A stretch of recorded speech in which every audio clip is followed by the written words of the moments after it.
What is up, everybody?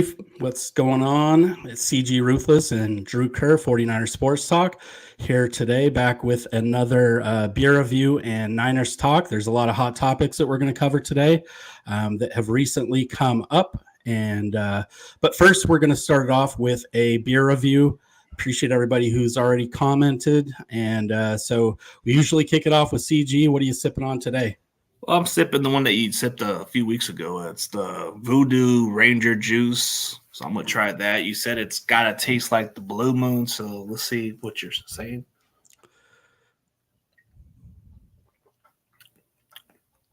Oh, wow. It kind of does have that similar taste of Blue Moon.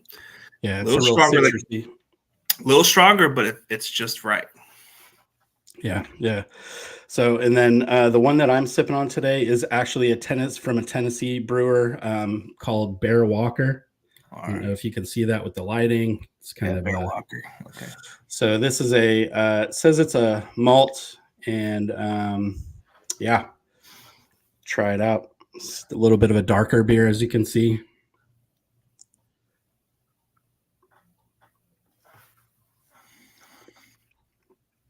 It's pretty smooth. It doesn't have that like heavy malty taste. It's not that sweet. I don't really like sweet beers, so it's got a really good balance. I like some sweet part of the beers. It's got to have some good type of flavor to it. I like regular beer sometimes, but I prefer a little flavor to it because it's got to taste right for me, though. Definitely. So, yeah, I mean, if you want to just jump in, we can jump into the very first kind of talk of the town and what everybody's kind of buzzing about. And, we can jump it off with that. And you can kind of give your thoughts there. And I know that you've probably seen the video, right? Yeah, I've seen it. I think the reference of what he's saying is I don't think it's the front office or anybody that says that they don't want him. I think it's just him trying to get his contract. But then you think about it. When I was doing some videos, I started seeing a lot of our fan base kind of feel a little differently about him. Like, oh, he's greedy. Oh, he doesn't want the money. But they don't understand it's just part of the business. Maybe he's trying to build up his contract or something because he's at $26 million that they offered him. So maybe pushing to $30 million is what he wants. Yeah, no, I think you're right about that. I think, $30 million is probably his target and his agent's target. And even though, John Lynch and his agent are tight, his agent is doing his job. But for me, I didn't really like it felt like little kiddish, like TikTok skit type of thing. Like he had his girlfriend or wife or whoever it was. And she's like, I'm going to vlog this. And he was already on the phone with Jaden Daniels. And, it just felt really staged. It felt like a skit. And he's basically telling the Niners in a very, in my opinion, kind of immature way that you're not paying me what I want. So, I'm unhappy. And instead of just letting his agent handle it and do all this stuff, he didn't really need to do that. I think a professional, in my opinion, would just let his agent do the work. You can be not happy behind the scenes or whatever, but getting on TikTok and doing all that, I feel like it was a little bit of a childish, not so much childish. It was like a rookie maneuver, and it almost makes him sound desperate in a way, right? Like push up his belly a little more, yeah, he sounds like desperate, like almost like this is his last contract that he's going to get. This is his second contract, like take the 26, make some commercials, make that $4 million up, and call it a day. Get in there with the team and play ball. Like but for these players, I think a lot of it is ego.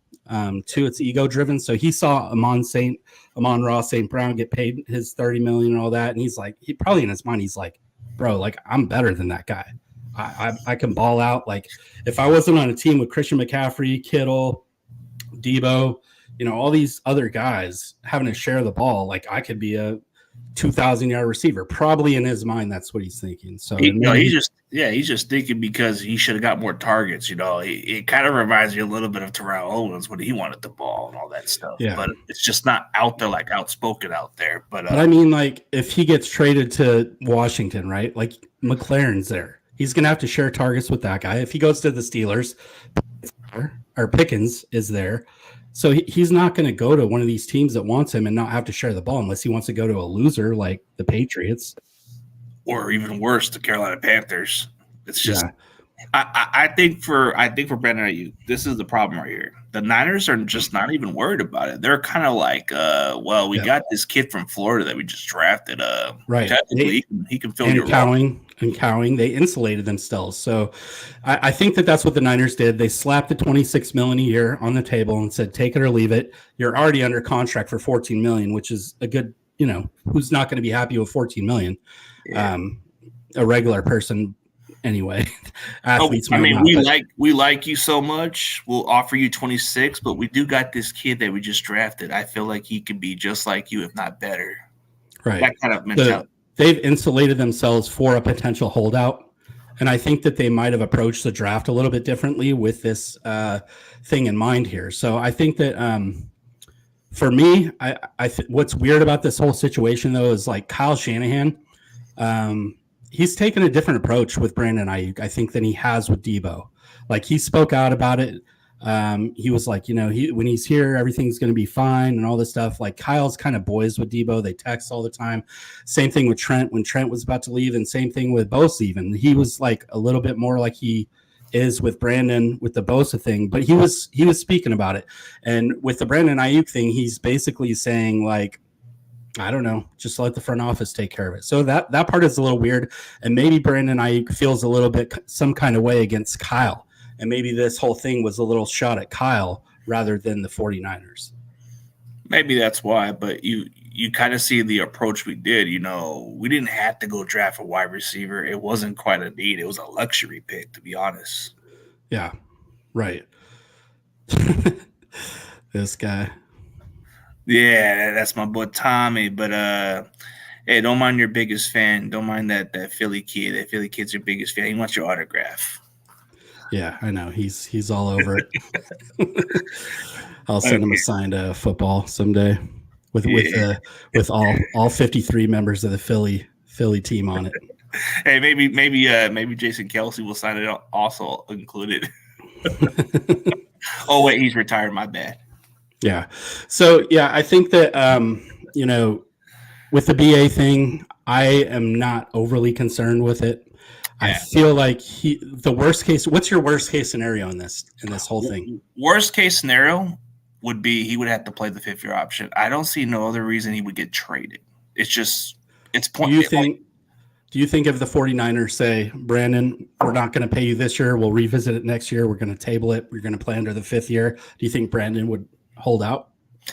I don't know about holding out for him, dude. Like, if he's kind of learned from the history of those players that hold out a full season, bro, it doesn't work out for these guys. Like, Trent Williams was different because he was an offensive lineman. Offensive lineman can actually recover mentally better than a wide receiver. You looked at what happened with Le'Veon Bell did the same approach, and what happened? Didn't work out.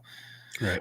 I mean, there's a lot of players who do this stuff, and it doesn't work. I think he would have to swallow his pride and prove to the Niners, hey, you know what? Okay, you're not going to pay me right now. Well, this next offseason, you're going to have to pay me, or else. Yeah.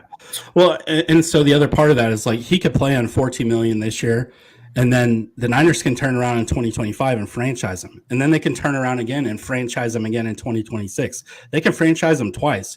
But if they do that, they're going to have to pay the average of the top 5 contracts. So that would be probably 25, 26 million. So here we are back, and the Niners win, right? Like, because then he's playing on 26 million anyway.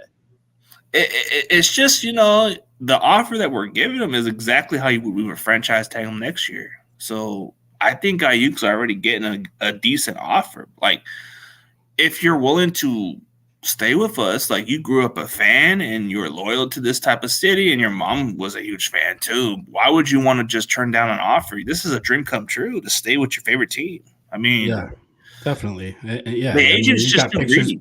Yeah. I don't know. See, this is where it gets a little bit weird and convoluted because like John Lynch and his agent are like boys, they know each other very well. So that part of it is like, if you think about the movie Jerry Maguire, right? Like, yeah, that movie, the money, like, and Jerry Maguire's like calling the, for Rod Tidwell, he's calling the owner or having those conversations with the Cardinals owner. And he's like, oh, we go back, X amount of years and blah blah blah. And that's kind of the situation that John Lynch and I almost said Shannon, John Lynch and the agent are at. But the agent should have been at least reasonable and try to like be on the same page, but instead he's just pushing for the money. So that's the problem. Like, if you have a good relationship with John Lynch, shouldn't you just help your boy John Lynch a little bit on the negotiating a little bit, man? Come on, man. Like, But maybe it's more Jed York even. Like maybe York's like, I don't want to pay more than this for this receiver. And John Lynch's hands are tied. We haven't heard a whole lot about Jed York. He's kind of taken a step back, but maybe Jed got involved with this one and says there's a cap to this deal. Maybe, but he hasn't really been really too involved with stuff like this. He hasn't, but it could happen. Like if he's like, awesome. I'm not going to pay more than this, and the guaranteed money is another factor that comes from the owners. Like the guaranteed money might be a big deal. Well, maybe that's the case, but I've seen throughout behind the scenes, he hasn't really got too involved with a lot of the business. He let those other guys take care of the business. Yeah. So I don't know. I think that this is all going to work itself out, and I kind of think that it's probably not as big of a deal as a lot of content creators are making it out to be, and the mainstream media. And I think that there's still conversations happening behind the scenes. You know, I think it's kind of probably a daily touch base type of deal. So, yeah, you know, I think that got some new people in here. Notorious GAV, he's from Wales. Rick Diaz. He's a good guy, man. Hey, Notorious GAV, go subscribe to 49ers Sports Talk, Drew's channel. He's a good guy. Yeah, Rick, I think I got it on Amazon. It was a long time ago. Can't recall for sure, but I'm sure they have similar things on Amazon. So, yeah. Ricky, are you from Rick? I know Rick is from Chicago, I think. Here's a good question. We can answer this. We usually open up a 49ers Q&A, but this is sort of on topic. Do you think the office line, if you look like very good this season? Do you think the offensive line is going to look good? Offensive line, yeah. I think that's what I think he's spell checking wrong. But I misread that. I think it comes down to, like, you know, if you got the same offensive line and they're gelling, then it's going to go with continuity. So it should be like better than last year. Maybe there's a lot of better hope because Feliciano actually excelled better at right guard. As much as I hate to say it, but Brendo's kind of shown a little promising a little bit. But if he misses some time, maybe that offensive line might be better without him. Yeah, and we will open it up, guys, at the end of this for a Q&A if anybody has any kind of questions that are kind of not related to the topics that we're kind of covering today. And so with that, do you have any other thoughts about the BA thing before we move on to the next thing, or do you have any kind of I think it's just all talk, man. He's going to get paid. I just don't see no other. Like, worst case scenario, he would have to play the fifth-year option. Yeah, I think my biggest thing with that whole thing is it felt very artificial. Like, it felt very staged. Like, he was already on the phone with Jaden Daniels, and then she gets her phone out, and she's like, oh, yeah, we're going to be vlogging today or whatever, blogging today or whatever she said. And then she walks over, and she starts filming him talking to Jaden Daniels, and he says, they don't want me, I swear. And then Jaden Daniels yells like, mama, or something like that. I don't know what he said. Exactly. But I wish Ayuk's mom would have just confronted that wife, man. Tell her, leave it alone. Keep it between public, man. But I think it's just the other way around. I just feel like Brandon or BA could carry himself just a little bit more professionally. But I guess that's what players are doing nowadays. I guess they're just going to social media when they're not happy. I mean, Debo did the same thing, right? Like, he unfollowed everything, turned all his pictures off, and then started pounding the table for a trade. And like, so I think it's just maybe it's just a position. Is it just a wide receiver thing? It's just the market value. Like, it's just for them, they think they're worth this much. Like, if you look at how crazy this market value is, bro, like for receivers, you don't even have to be a number one receiver. Look at Jalen Waddle. He's getting some good pay. Look at Devontae Smith. He's actually getting a pretty decent pay, and he's not even a number one receiver. Here's a good question for you. CJ, what do you think of Ayuk's stats? Would it be if he was a first or second option in any offense? I think if Ayuk were to play for another football team, he could be a legitimate number one receiver because we don't. If it was more of a passing team, he would probably get more targets. But in this offense, we rarely throw the ball a lot. So I think a lot of people be like thinking I'm on crack if I say that he is a number one receiver for any other team. He could be a number one receiver for any other team now. Hold on, just real quick. Let me interject real fast on that. If he went to the Steelers, are you saying that he would be better than Pickens? Yeah, the route running's better, and he's shown to be a little more tougher. Pickens is kind of like still young, and wouldn't it kind of be more of like a 1A, 1B? I don't. Nah, I think the only reason that like Debo isn't seen like that is because Debo's a jack of all trades. Like Debo does jack of all trades, yeah, jack of all trades. So but he's not like a true wide receiver. But if Debo's gone next year and it's Ricky and Brandon, and Ricky have balls out, say Ricky's like the next Cooper Kupp, then is Brandon actually the wide receiver one? He would have to be at least the number one still. Even dude, Ricky Pearsall would be a luxury mismatch because look at how the Rams are using Puka. Puka would be more of a number one over Cooper, just from his production, right? Yeah, I mean, yeah, and Kupp's kind of been banged up to his defense. Yeah. Like he's been hurt and things like that. So it'll be interesting how those two look fully healthy this year. I think that's going to be a problem. But then you look at how does Seattle look at DK Metcalf? I don't think he's like exactly like everybody says he is. DK sucks. DK runs two routes. Like he can block, he can do that, like what Ayuk does. But like if you're comparing route tree to route tree, like DK runs like 2 or 3 routes. Yeah, it's not even close. Like you look at how Tyler Lockett would be a number one because he runs better routes and all that other stuff. But yeah. All right. Well, yeah, I think we've kind of exhausted everything there. I mean, I don't think that this is like a huge thing to worry about. I do think that Brandon Ayuk's going to be there for training camp. They really love your jersey, man. What does it say?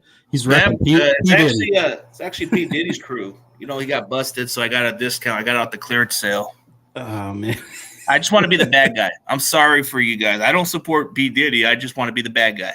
Or anything he did. Let's get that straight right now. We don't condone it. He's a different type of bad boy. We're not associated with P. Diddy. No Diddy. We're not. No Diddy.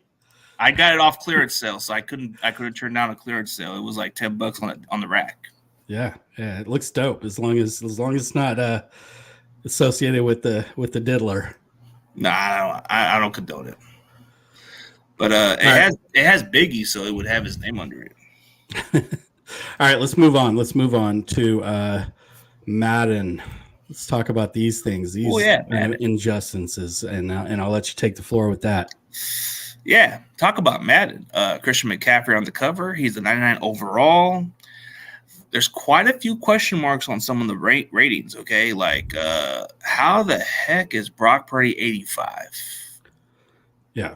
That's absolutely asinine. Like with everything that he did, everything that he showed, like I would have loved to have been a fly on the wall seeing them justify that. Like what are they not giving him? Are they, because his awareness is phenomenal, one of the best in the league, I think top 5 at least. I mean, like his arm strength's adequate. Like where are they deducting to get him to an 85 and not even in the 90s? Oh, yeah. Like, I just don't get it. Like, he's playing at a top 5 level, but, you know, Madden actually has him ranked at, I believe it's number, if I'm mistaken, is it number 9 or 8 on the quarterback rankings on Madden? I hadn't dived that deep, so I'll have to take your word for that. But, like, I do know that there's 4 players that should be 99, right? Like, I think Trent's almost there, 98. But why? Of course. Why take off the 1 point? Yeah, Bosa 97, and then Fred Warner 96. Like how? Why? What else does Fred Warner have to do? It's just he's the how best linebacker in the league. Yeah, it's just how they think of it. But how many years in a row? Look, the game's changed. Linebackers are different. Best Mike linebacker in the league is Fred Warner, hands down. There's nobody can argue it. So if they say Bobby Wagner, it's because he was past his prime, man. He's not the same. Yeah. But like Ray Lewis, year in, year out, 99, 99, 99, you know, like, so why? I don't get it. It feels like these numbers are just arbitrary. Like they just pull them out of their ass. Yeah. And they have Debo at 88, which is crazy. Yeah. I mean, like at least, that one's a little closer, but like 90 maybe, right? Yeah, but I think Purdy's at least 90, 91, 92, maybe. around there at least reasonable. At least maybe top 5 in the quarterback rankings. We're not saying he should be number 1. Of course not. But at least give him his at least look at his numbers like last year. Top 5 in all stats. So you're telling me he can't be in the top 5? Like why? Like a lot of these so-called analysts have him barely at the top 20 or even top 15 at best, bro. Like I don't understand. What are they judging it on? Like I don't get it. Like what was Mooney Ward? Mooney Ward is actually I think he has like a rating of 91, I believe. That's fair. That's decent. Probably should be a couple points higher, but I mean that's fair. I think Hufanga is going to move up a little bit more because I think they have him. What do they have? Where do they have him? I think they have him in the higher 80s, if I'm mistaken.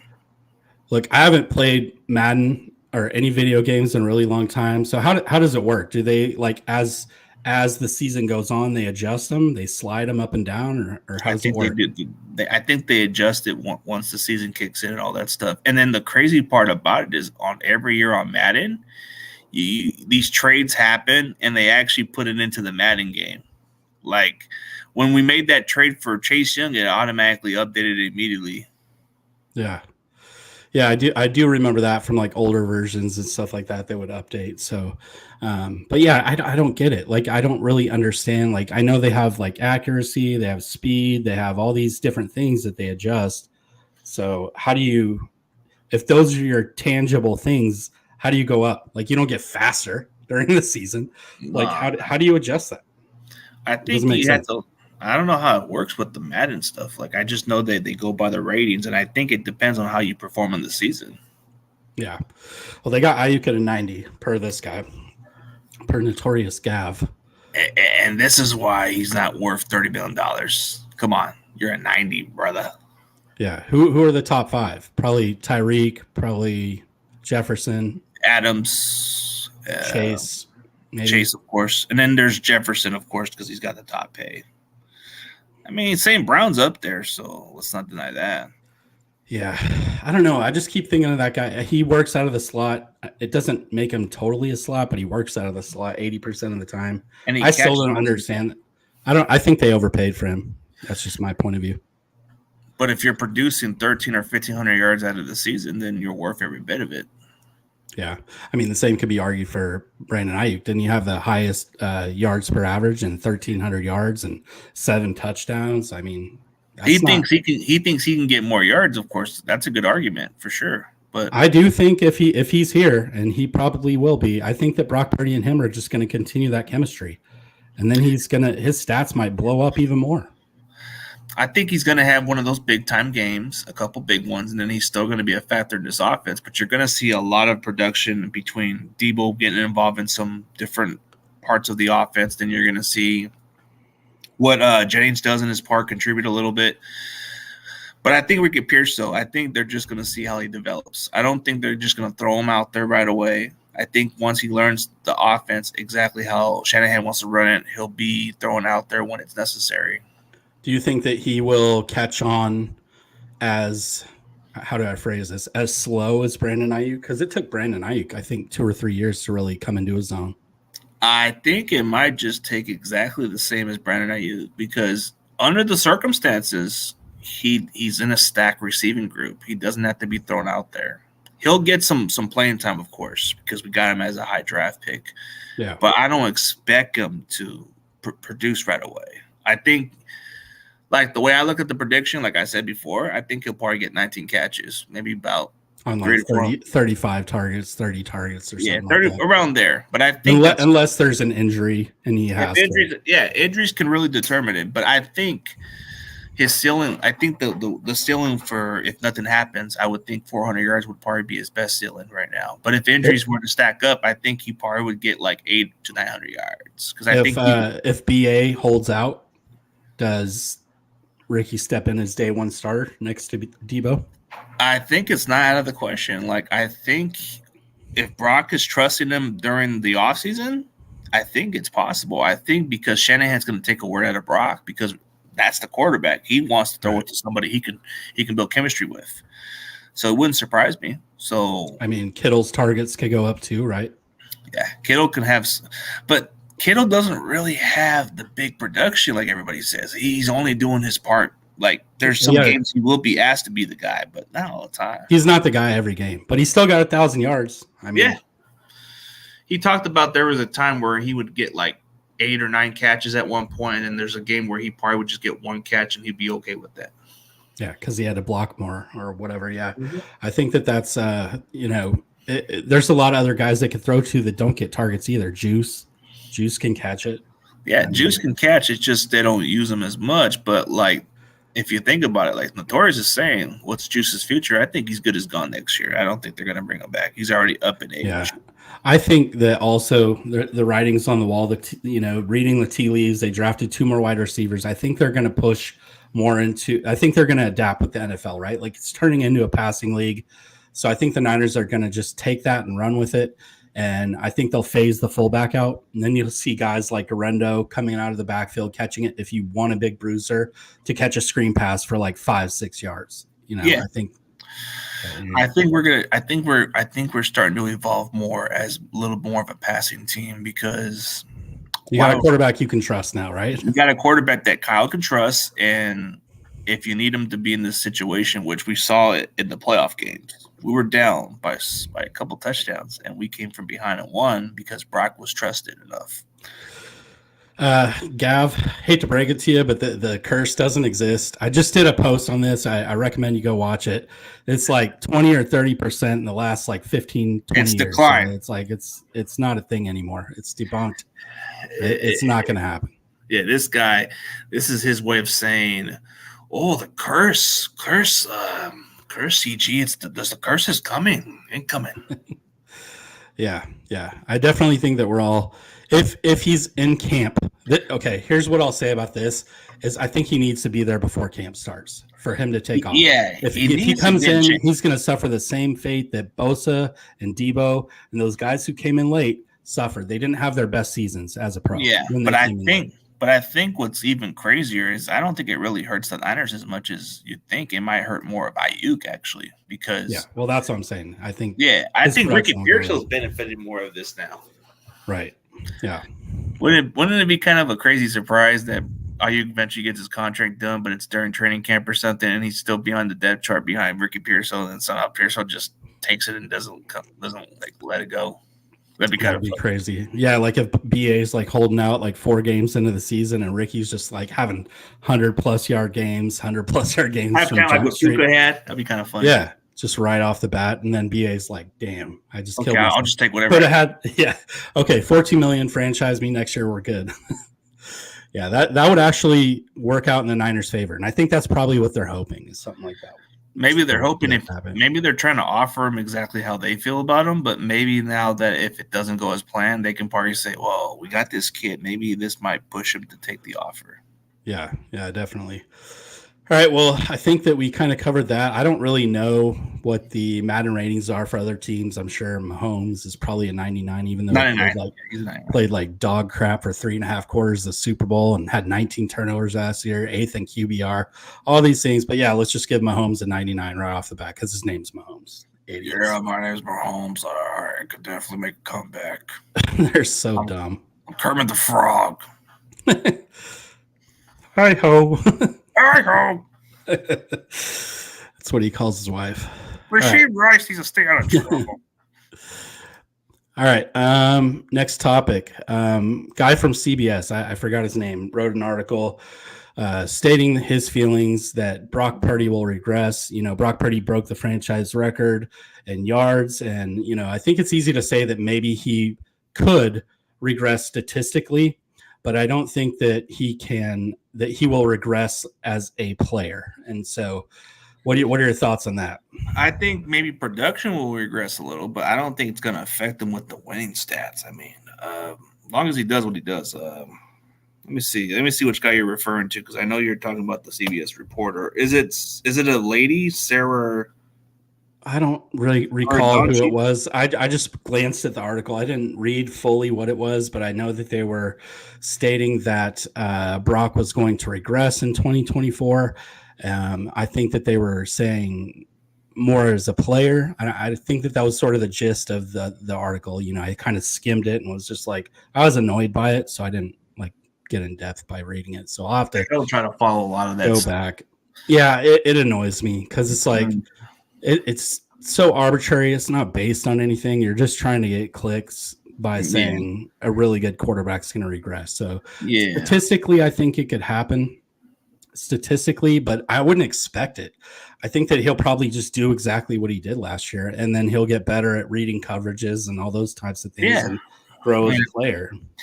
And I think the thing about it this time is he's already having an off-season training this time. He had to recover from surgery, so that took him entire, like almost the entire off-season to get back to throwing motions and all that other stuff. So when you look at it this way, I think the most important thing in the offseason is to build chemistry with your receivers and build communication and have all that and learn the offense and do everything you need to do so you can get ahead of schedule. So once training camp kicks in, you get everything back on track, and then preseason and all that stuff, you know, because that's the most important thing if you're playing quarterback. You got to have all the communication with your receivers. You just got to learn different offenses. Like maybe the coach wants to wrinkle in some more of this offense, and you just have to be able to master it, you know?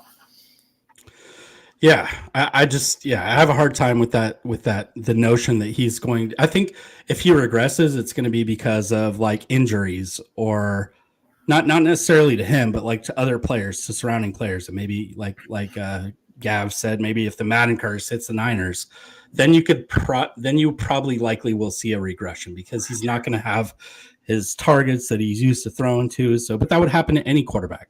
I think it happens with a lot of them when it comes down to injuries too. So it's not like if Joe Burrow loses Jamar Chase and T. Higgins, what's he look like?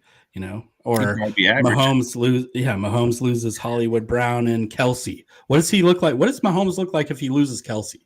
I think what we saw in the Super Bowl was Kelsey wasn't much of a factor until like the Greenlaw went out.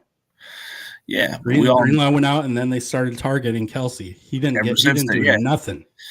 Yeah, and that's why he was so upset and yelled at Andy Reid for that. You know, it's like, I don't know if you still remember that picture where he just yells at Andy Reid and says, "Yeah, I'm going to probably get roasted for this, but I'm fully convinced that Kelsey's like on some sort of undetectable steroid that Pfizer produced for him."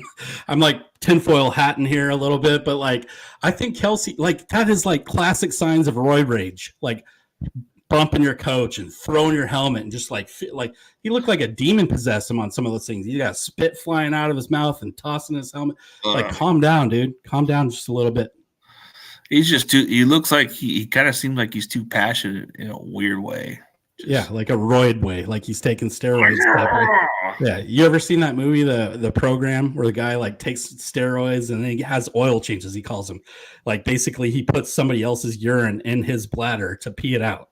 And then he's like all steroided up and like to get hyped up for games. Like he's going and headbutting car windows and bleeding down his face. Like that's the kind of stuff Kelsey's doing, not to that degree, but like he's doing weird stuff like that. Well, the Program, that's an old movie. I forget who played that part of the movie. I know there were certain NFL players who played it. Yeah. No, the Program was a college movie. So that guy, I forget his name. His name in the movie was Latimer. And he like painted his face like a skull and like put his helmet on, and like, you know, he was supposed to get off the juice and then he got ran over, and then so he started juicing again. But it's an all-time. I might have to go back and watch that one. They actually banned a scene in that movie where a bunch of dudes laid down in the middle of the road and cars were like passing by them, and some college kids decided they wanted to go recreate it and got ran over. So like they took that scene out of the movie. This was like in the 90s, but it was a long time ago. Like I think it was 1993 they made that movie. Yeah, Latimer was the character's name. I don't know who the actor was, but well, there was quite a few different movies with the football movies. Like there was like the one where Dan Buns was in that one movie before, but I forget what it was called. It was called The Longest Yard. Not The Longest Yard. He played something with Dallas or something. I forget what it's called. It's like one of those football movies, but it's something with Dallas or something. Dallas. I don't know like what it is. It's something. Oh, I think I know what you're talking about. I don't think I've ever seen it though, but I think I can like see the title. Yeah. Like Dallas 40 or something like no. Dallas 40. There you go. Dallas 40. Yeah. Yeah. Okay. Dallas 40, that was the movie, but there was quite a few football players who played it. Yeah. And then also the one with Al Pacino, Any Given Sunday. Yeah, this one right here. I can't really see it. The camera there's a glare on it. Oh, yeah. Yeah, I guess so. Yeah, I don't know. This damn blurry is probably because my phone's little. Yeah. Anyway, I think that, obviously Lawrence Taylor was in Any Given Sunday, and LL Cool J is not a player, but he played running back, and then Bill Bellamy is the receiver, Jamie Foxx was first string quarterback. And then who was it? Dennis Quaid is Cap Rooney. That was an all-time great movie. No, but then you had Jamie Foxx as the third string quarterback that ends up being the good quarterback. Yeah. It's not like how Brock Purdy comes off the bench.